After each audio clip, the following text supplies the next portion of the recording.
different eras, right? Yeah.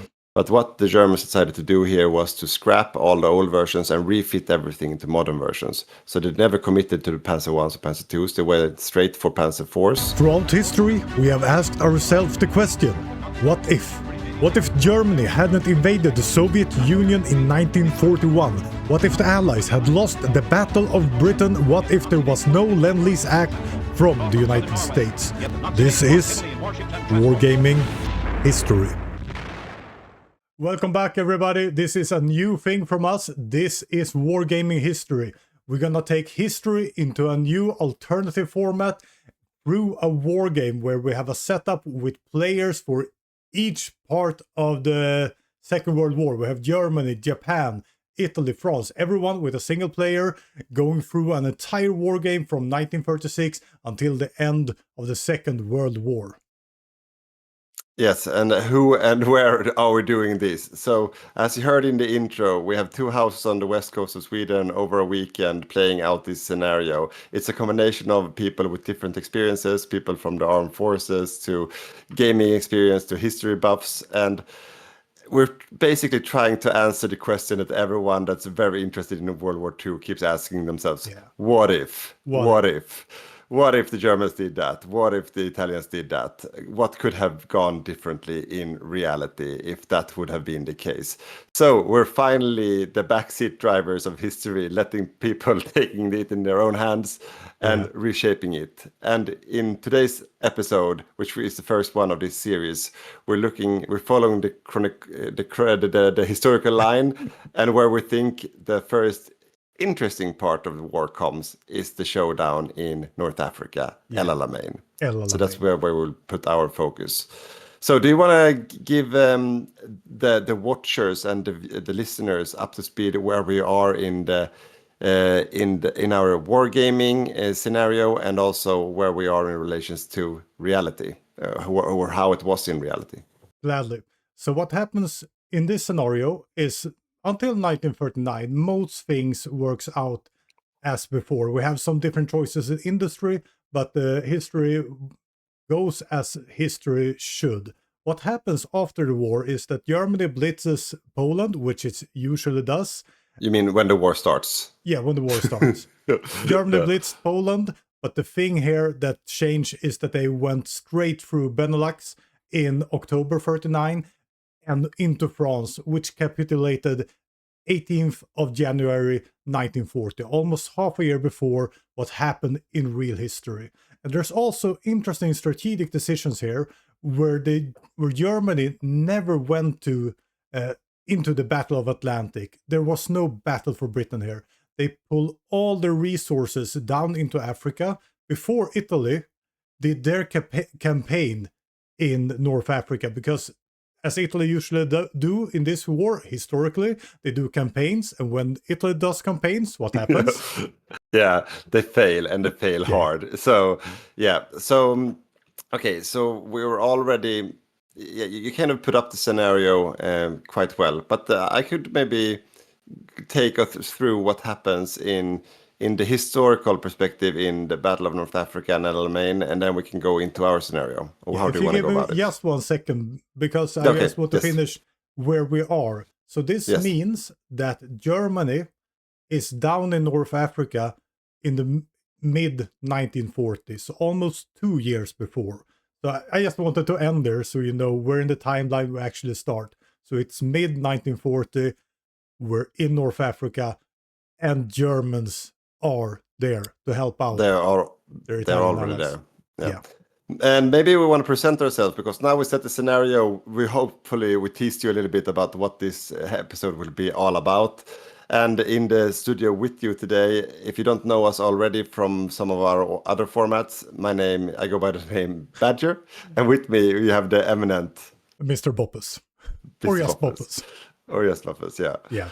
All right, so we're in North Africa. It's early 1940, and what happens is, in reality, just to give you a brief history lesson. And now there are many history heads out there. You might attack me already, but when the North African campaign like took off in reality was basically by the end of 1940. With, you know, after the Italians joined the war, the Allied forces took the opportunity and launched Operation Compass on the 9th of December 1940. And they basically just ran over the Italians in North Africa, who were there alone. So with a very limited force of, I think it was 36,000, thank you, thousand Allied troops. They encircled and took like 150,000 prisoners of war and a lot of casualties to the Italians, and basically overrun most of North Africa, all the way down to El Agila. El Agila. Yeah. Sorry, we're going to slaughter some North African coastal town names here. But yeah, that was what like the initial push of the Allies. And now I won't go through it as detailed as I just did, if that was called detailed. But there was like a big back and forth in North Africa with a lot of different things. So the Germans came down with Operation Sunflower or Sonnenblume in February 1941 to kind of like rescue the whole situation of the Italians. That's when the Erwin Rommel, the Desert Fox, kind of got into life, and he came down there with 2 panzer divisions and started to wrap up the whole thing and like push back the Allies all the way back to Egypt, basically. And what followed was another Allied counterattack, again with Operation Crusader in November 1941. And then they pushed the Axis all the way down back to El Agila again. Once more. Yeah. And then Erwin Rommel decided to counterattack once again because they ran out of steam. And then he pushed them all the way back up northeast once again. And this is kind of where the story and legend started to build around this whole back and forth North African campaign. And there was this huge battle of Gazala, I think it was called. Yeah, we're gonna slaughter everything here. I'm sorry. all the names of all we can say Alamein pretty comfortable. Yeah, where basically, and I'm gonna take some of my cheat sheets here now as well. But it basically was when the Axis crushed the defending Allied troops, so they had to retreat back down to the famous El Alamein. So that's kind of that set the legendary stop block for the Allies. And then you had 2 big epic battles that followed. You had the first battle of El Alamein and then the second battle of El Alamein.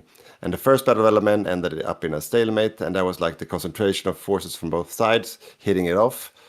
And then the second battle of El Alamein, which was like the climax where the Allies turned it around and pushed the Germans back, which was then followed up by Operation Torch from the west, and then they won in North Africa. Yeah. And just to give you, because this is where it gets interesting, so the concentration of units from both sides to the second battle of El Alamein, that was like the peak concentration of units before it turned into an Allied victory in history.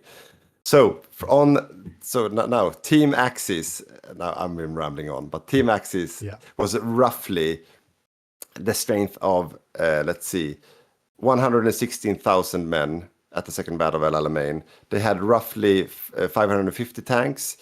And in reality, it was a mix, but it was mainly, at this point, it was probably more to the end of Panzer Force. But at the beginning of earlier, it was like a mix of Panzer 1, 2, and mostly Panzer 3s, a few Panzer 4s. At the end, it was probably to the more modern side of things. And then it was around 900 aircraft on the Axis side. On the Allied side, and this is also probably why they won, they had almost twice as many men. Manpower, fielded men. So almost 200,000 men. And they had roughly 1,000 tanks, so almost twice the number of tanks. Aircraft, not as much. They had 750, roughly. So the Axis had a little bit of air edge as compared to the Allies. And I won't go through all other anti-tank guns and bits and bobs that they had. Yeah. But that was basically the historical outline. And now I probably said something wrong. You will have to excuse me for that. This was a very brief summary of the North African campaign in reality. Great summary. Yeah, thank you.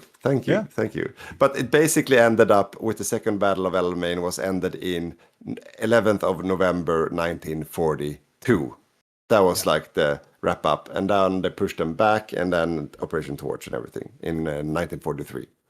Yeah. So, where are we now in our scenario? Like we said, where Boppus started off, we are in North Africa. We're in the early of 1940. The Italians haven't gone on their crusade to like suicide into the Allied forces. And we have the Germans coming down. Yeah. Whew, so that France has fallen in January 1940.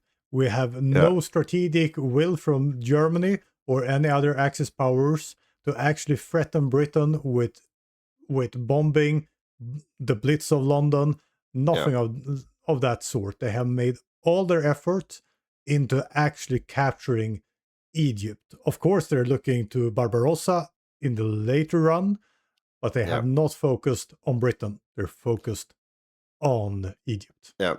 So exactly. So maybe before we go through the battle boxes of our players or participants in our wargaming scenario, we could go through just what you went into. What were the like strategic missions of both sides? Because we as outsiders to this, we know beforehand, or here in retrospect, we knew what they did and what they set off to do as well. Yeah. So we are the Captain Hindsights in this scenario right now. But the Germans, like you said, they like the big prize for them was the Soviet Union. That was the big prize. But they also wanted to go down in North Africa, concentrated and focused with all of Luftwaffe and all of the best panzer units to throw out the Allies out of Egypt. So they didn't, like you said, they didn't focus on Atlantic. They went for Egypt as like a stepping stone to secure the Mediterranean and then focus everything on the Soviets. That was their goal.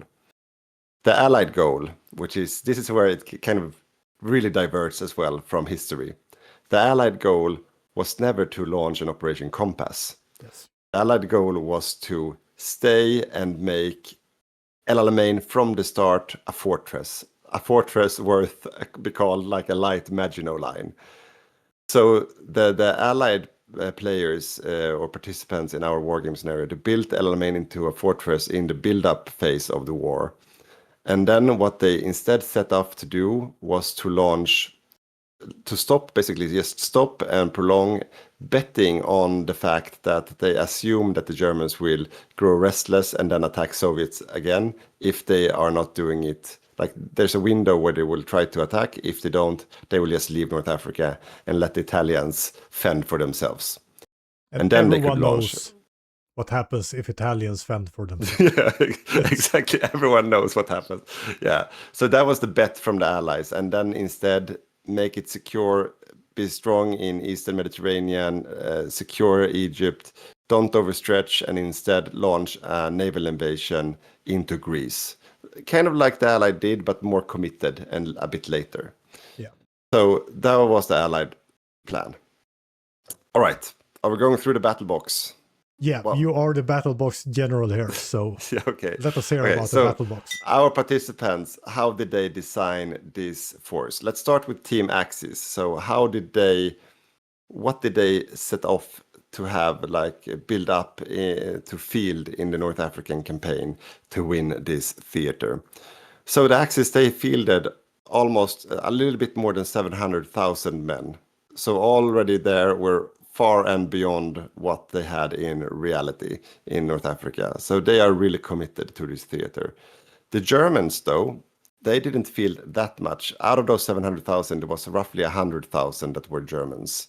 And that was 6 panzer divisions versus 2 in reality.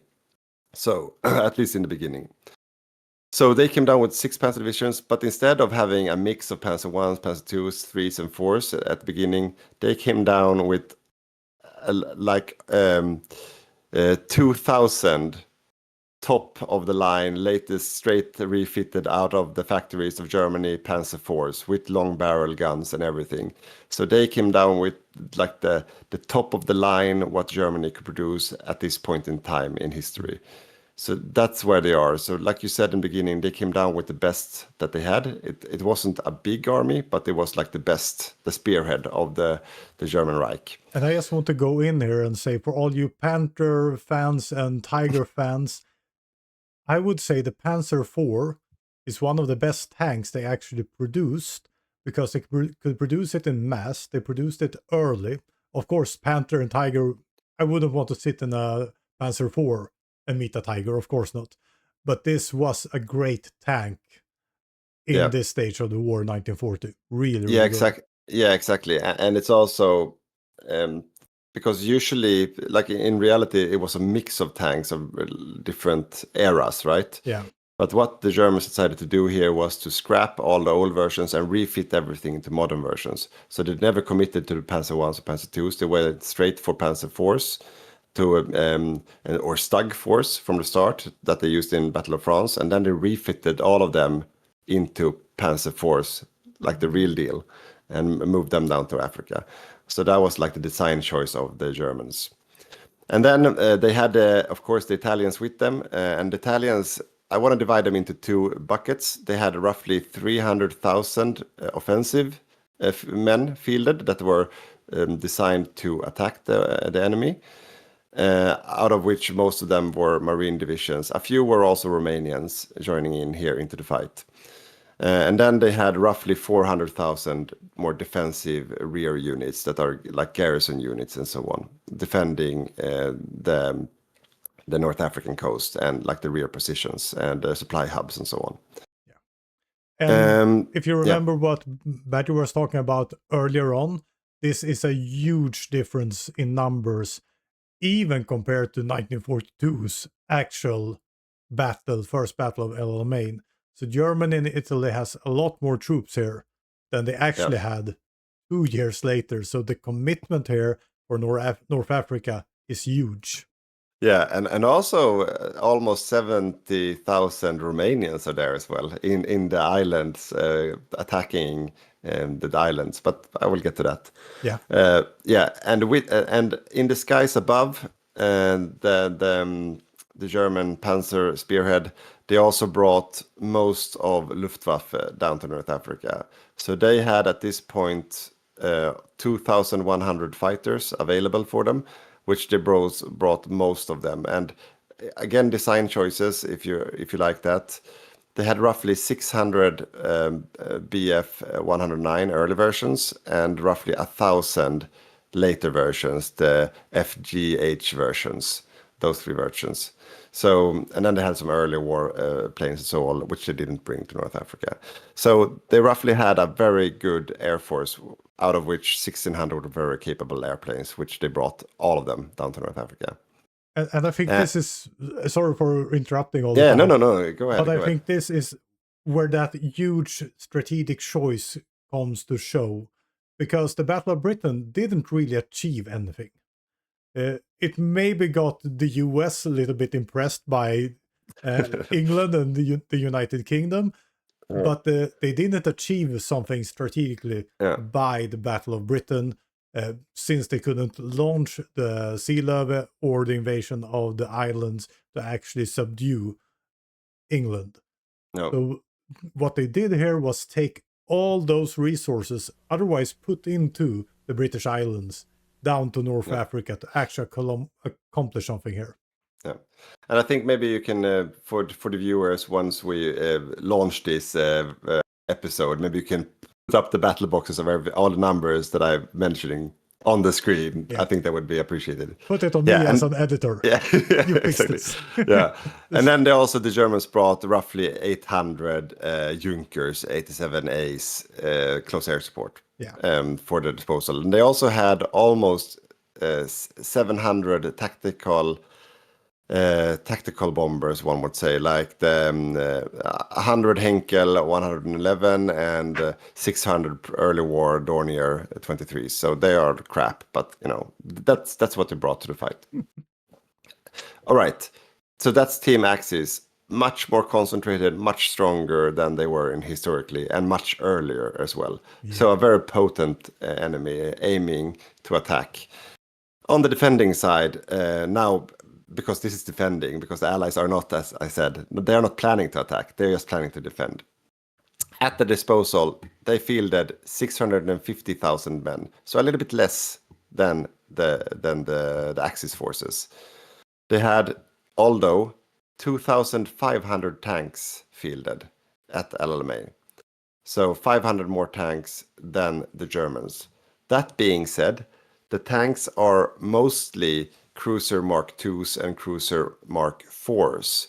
So tanks that are less potent than the German tanks, and also with smaller barrels. So these are still like early war kind of barrels and sizes of the gun types. So a lot of like a lot of mass, but not as good as the Germans had at their disposal. There were a mix of Commonwealth units at the Allied defense. So most of the armored divisions, they are now 8 armored divisions instead of versus the Axis 6, and they are mainly controlled by the Canadians and the South Africans. And then backing them up, there were roughly 8 Indian infantry divisions, 8 UK infantry divisions that are like the most potent infantry divisions in the front line doing the fight. And then as more rear and backup and reserves and garrison units, you had some Australian divisions and UK divisions, and some Australian Marines ready to attack out in the naval theater around. But that's basically like the lineup. And then in the skies above, and this is where it gets interesting, the UK had at their disposal 1,500 fighters, but not all of them daring to go down to North Africa. Roughly 1,000 of them went down because they still had to defend their home islands, being afraid of something happening at the UK. And it's a mix, and this is where the quality gets worse as well. So it's a Lend-Lease, 400 P1 Hawks from the US. We have 600 Gloucester Gladiators, crap. Most of them are, though, in the UK. And then you have 200 Hurricanes, 300 Spitfires. Yeah. So that's the Royal Air Force in terms of fighters. 900 close air support, which is a lot. So it's 400 A-17 from the US and 500 Hector Mark 1s from the UK. And then we have 600 tactical bombers, 300 B-18s from the US, and 300 Vickers Wellingtons. So that's the battle boxes. That's well done. Yeah. But the thing is here, just to summarize it, we have 2 huge armies planning to fight it out in one of the worst conditions to actually plan battles, and that's in deserts. Low supply deserts. There's no huge societies here. There are huge harbors in Egypt, and there's a huge harbor in Italian Libya.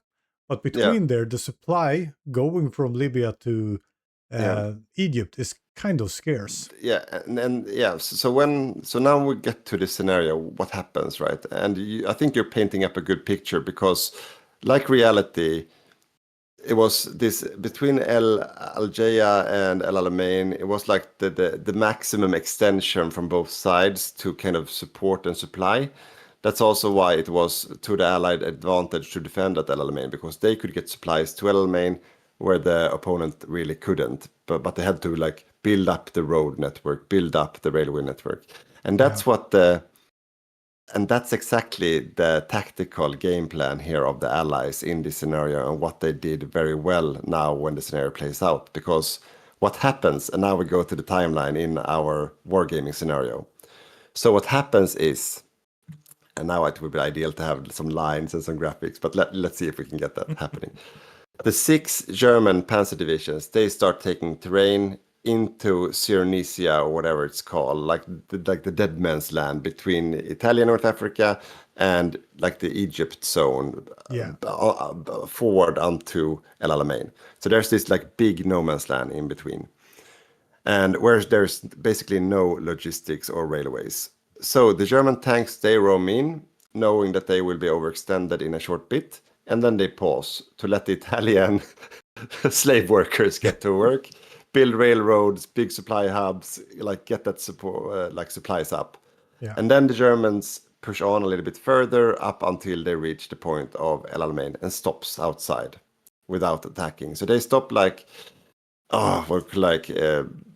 in distance, not to be able to shoot at each other, basically. Yeah. So imagine like a medieval siege, but in World War II. They stop just out of range from the opponent, basically. So that's what happens, the Germans. And then they wait for the Italians to build up the infrastructure and the supply behind them so they could get the supplies they need to then launch an attack all out and get support from the Italians and get Luftwaffe up and supporting them. So that's the plan. Luftwaffe is now trying to make operations and sorties into this area to support over the heads of the German tanks and armored divisions. But what happens, and this was the genius move of the Allied forces, they put up their entire air force early on with forward-built air bases up to the fort line of the El Alamein fortress that they built. And now they're using all of their tactical bombers, the Wellingtons and the B-18s, although crap airplanes, to basically bomb and harass the backlines of that German panzer push. So the supplies the supply lines, that the railroads and supply hubs that building up by the Italians, they are constantly getting bombed, and they can't really defend against it because the German Air Force, they're doing their best, but they are just ending up fighting off the escorts of the UK Air Force. Yeah. And they are coming from worse, like longer distances. So they have a difficulty, even though they are better planes and like more potent planes, they can't really they can't really stop the bombing. And that's the main issue. So even though they are shooting down a lot of UK airplanes, they can't stop the bombing from happening. So the Germans have a really difficult situation to gather supplies, enough fuel, ammunition, everything, reserve parts to actually launch the attack. Yeah. Potently And onto the fort line. Really, really clear. Looking into the war game scenario that we set up and how it worked out, the supplies were never there for the Germans. And you can't really make a huge panzer push without having the fuel and supplies there. And you didn't go through it. I thought you were going to, but we have the naval situation here also, where the UK could keep supremacy of the Eastern Mediterranean with their fleet based in security inside. In the Red Sea. In the Red Sea, but possible having the possibility to actually go out and stop any tries from the Italian Navy to take supremacy and stop and block supply going into Alexandria. So the Allies had their supply routes all the time going, which means they were fully supplied, ready all the time, and the Germans couldn't really get there because of the supplies. And I would say with the supply issue solved, if they had that possibility, the outcome would have been different. But also I would say the strategic decision to build forward air bases to be able to actually have that air force in place and with shorter range, because this is what happens, because as Badger said, it's that dead man's land. It's the UK control it from the beginning, so the Italians have no possibility to build up that forward bases they would actually have needed to make this work. So exactly. So what happens, like in parallel to the Germans trying to get their shit together basically and try to attack, the Italians are using like the Italian and the Romanian Marine divisions. They are actually at this point now, they have capitulated Greece and pushed through, and they also naval invaded and took over Crete. So that's happening in parallel. And now they are aiming to challenge and naval invade also Cyprus, which is UK controlled. And they actually managed to do that and pull that off because the Italian fleet is on par or like similar to the UK one. So they managed to sneak through and launch an invasion successfully and take Cyprus, which puts some extra pressure onto the Allied forces as well, because then they could start building up air bases there as well to get better air situations, so they could launch airplanes from Cyprus, from Crete, and help out that way as well. And Cyprus has an airbase to begin with, so... Yes. So it's more about getting the Luftwaffe fully operational from there. So that's kind of moving the clock a little bit towards the Axis perspective. Yeah. But as for the fighting, the Germans, they tried to launch several attacks into the defensive line out of, I would say, more like let's probe and see what happens, even though they were not in a perfect fit to fight, because they were like in bad supply situations and like not fully up to gear, but they still tried to launch an attack with all of the 6 armored divisions.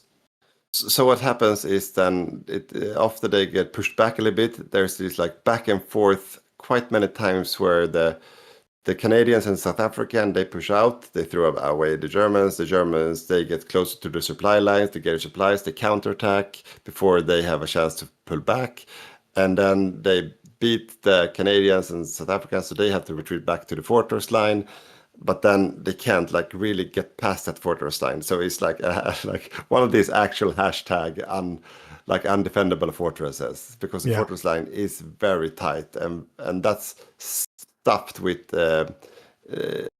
British and Indian divisions of infantry with anti-tank guns. So it's a very difficult fight to pick, and then they have all these tank divisions just pushing out. Even though they are worse, they can still pull a punch with all the air support that they have.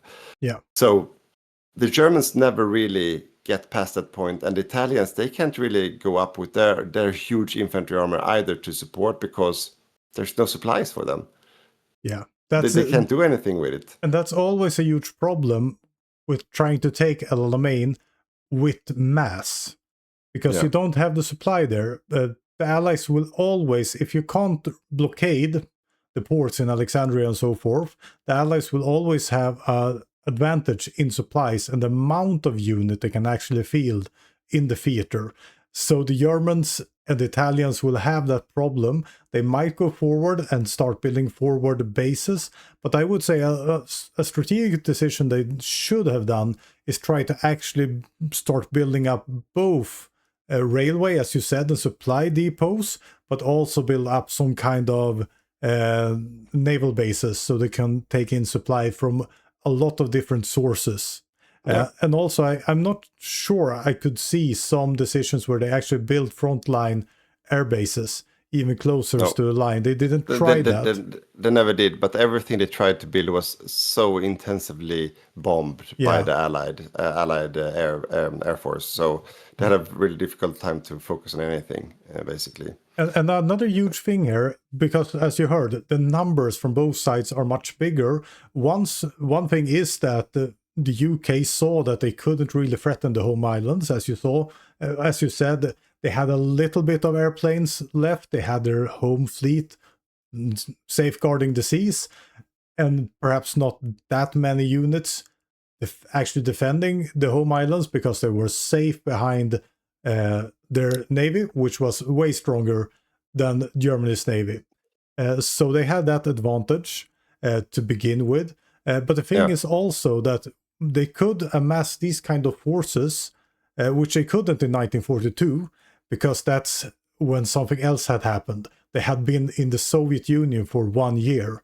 So, of course, they couldn't amass that kind of forces in 1942, which they actually could in 1940 if they really, really had put their thought into it, the strategic decision, and actually attacked France earlier. Yeah.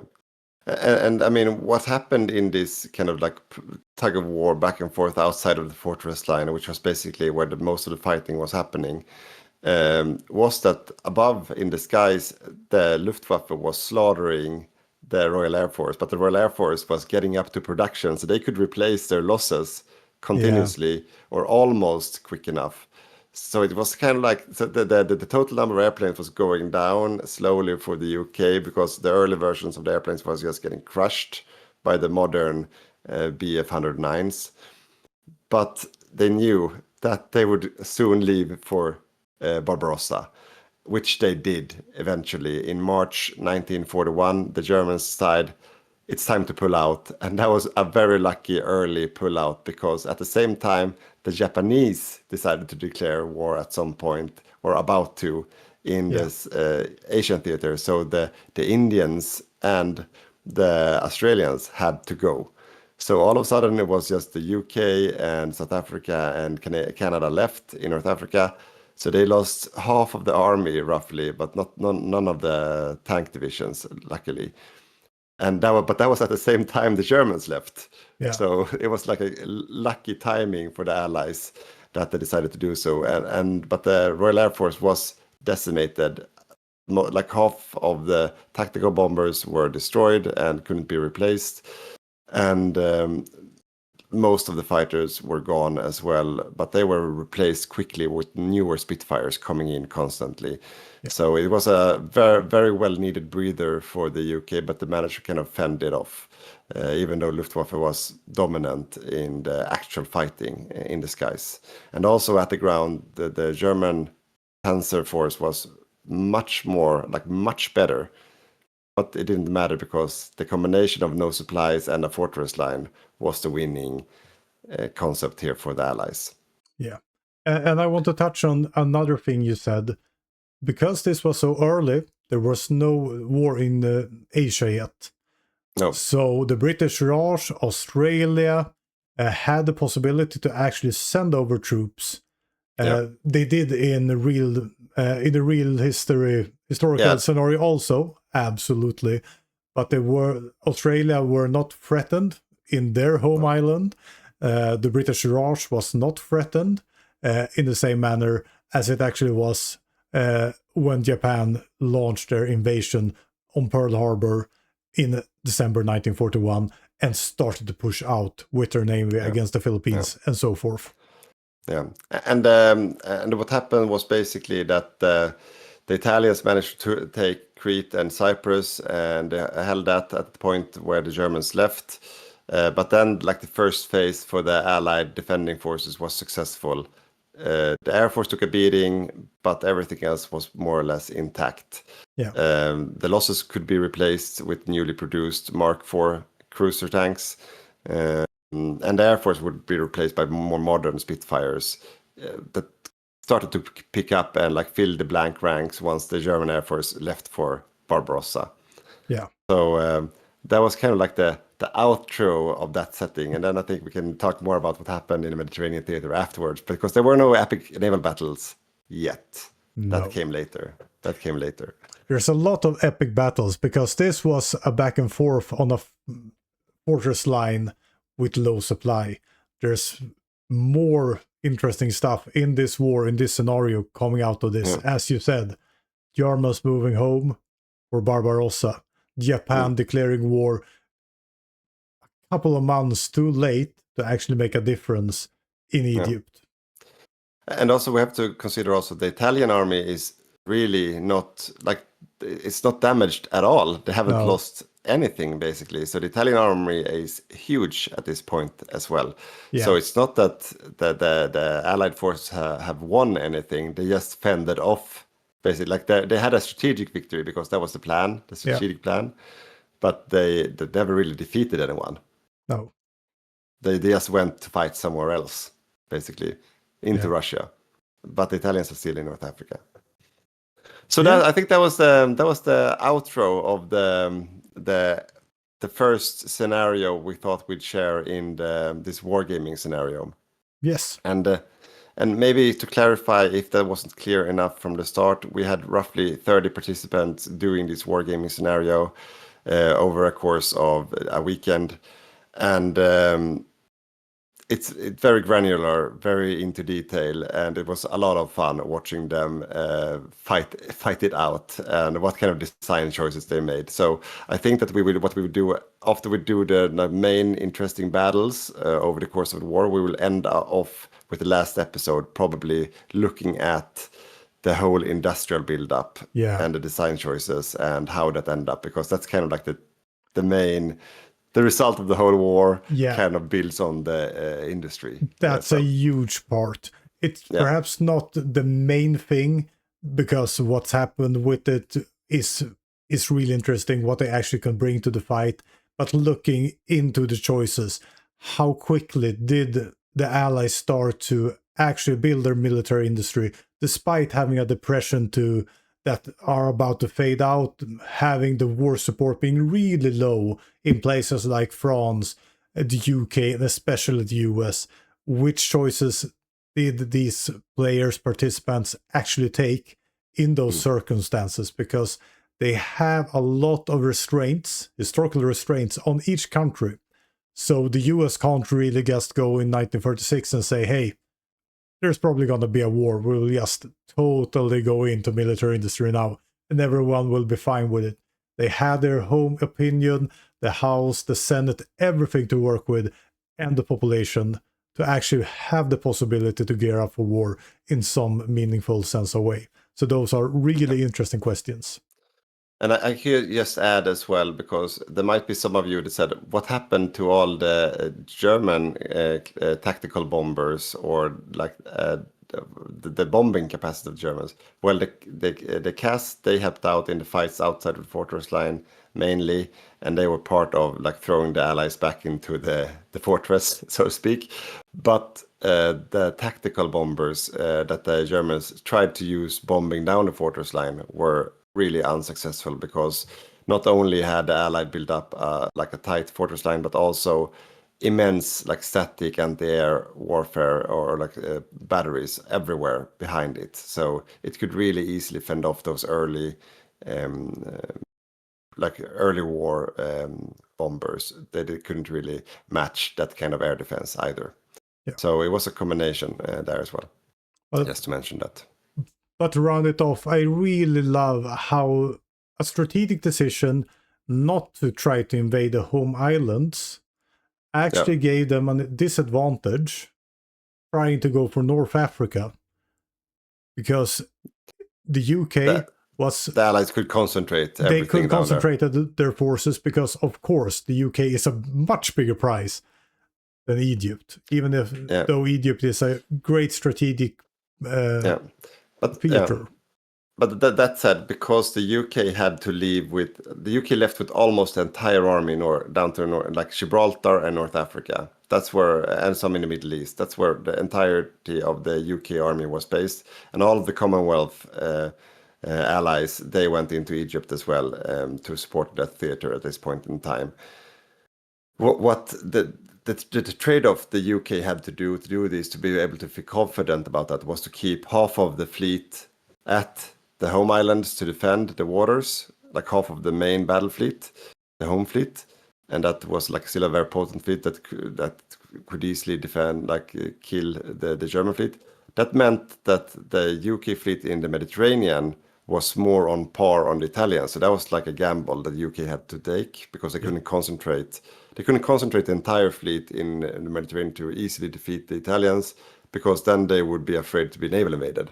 Yeah. Or they had to keep a big army home so they could fend off the naval invaders on the shores instead. Yeah. So that was like kind of like the trade-off. And also in terms of Air Force, they had to keep roughly 30% of the Air Force at home to fend off any shenanigans as well. So that was also part of the trade-off. So they couldn't concentrate the fleet or full Air Force in Egypt, but they could concentrate the entire army, basically.